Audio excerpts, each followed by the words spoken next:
I never thought life would corner me like this, where a single choice could unravel or remake everything. Not because I was careless, but because I was drowning in desperation. The eviction notice slid under our door without a sound, like a quiet sentence handed down. The second one. I didn't wake Kevin. I couldn't. He was still asleep beside me, unaware of how close we were to losing it all. Our home, our stability, our little corner of peace. 3 months behind on rent. $42.17 in the bank. 6 years of marriage, built on deep love but strained under endless uncertainty.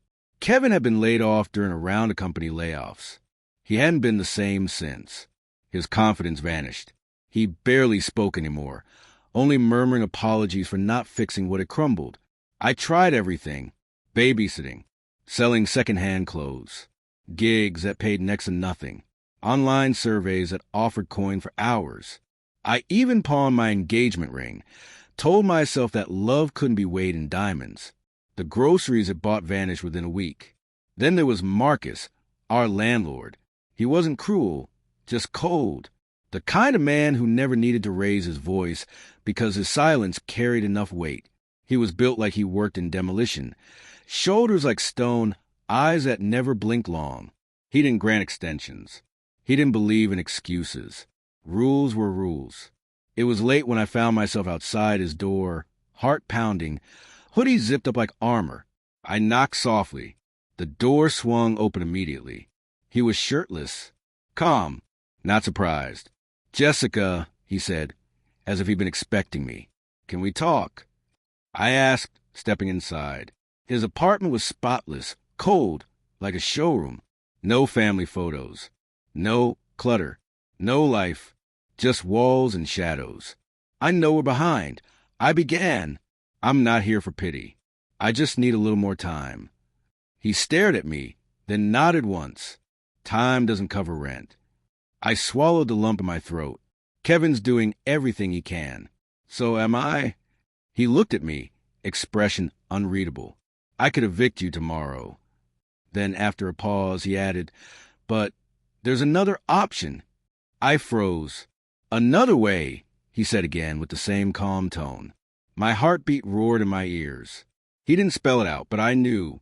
I understood without needing him to explain. And what scared me most was the fact that part of me didn't immediately run. I choked back a breath.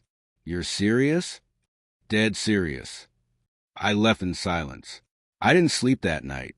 Kevin stirred beside me, peaceful and unaware, while I stared at the ceiling as if it could offer a solution. 11 days left until we'd be homeless. Maybe less. The next morning, I texted Sandra, my closest friend. "You sound awful," she said when we spoke. "You always keep it together. Don't break now." But I already had.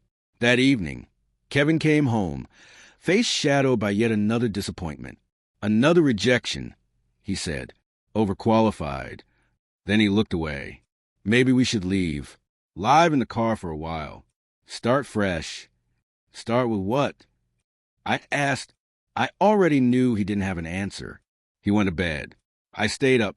The glow from my phone was the only light in the room. My balance hadn't changed. I typed, "Can we talk?" 10 minutes later, I was back at Marcus' door. He opened it without a word. "You sure?" he asked. I nodded, but everything in me was screaming. What happened next wasn't passionate. It wasn't romantic. It wasn't violent or harsh. It was silent, mechanical, disconnected. A transaction, not a moment. It felt like surrender. It felt like surviving.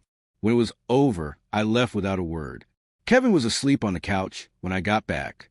I whispered to the dark, "It's done." But I knew it wasn't. The days blurred after that. I tried to smile. I cooked. I kept routines. But nothing felt right. Food had no taste. The silence felt heavier. Then the rent statement arrived. Balance, $0. No note, no message, just cleared. Kevin noticed something had shifted. "You seem different," he said. "I'm just tired." I whispered. And I was, but not the kind of tired sleep could cure. A week later, Kevin got a job. It wasn't glamorous, but it paid.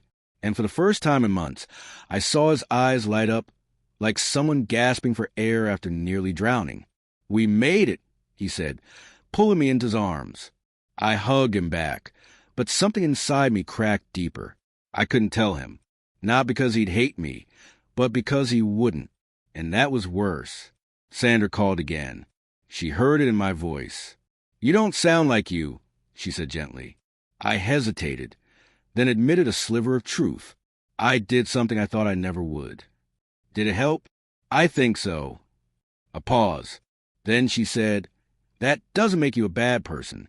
It makes you someone who survived." Maybe, but I still didn't feel whole. Weeks passed. Marcus never said a word. I saw him once near the mailbox. He looked through me, like it never happened. Maybe to him it was nothing, a line crossed and forgotten. But to me it was a scar, quiet, invisible, but permanent.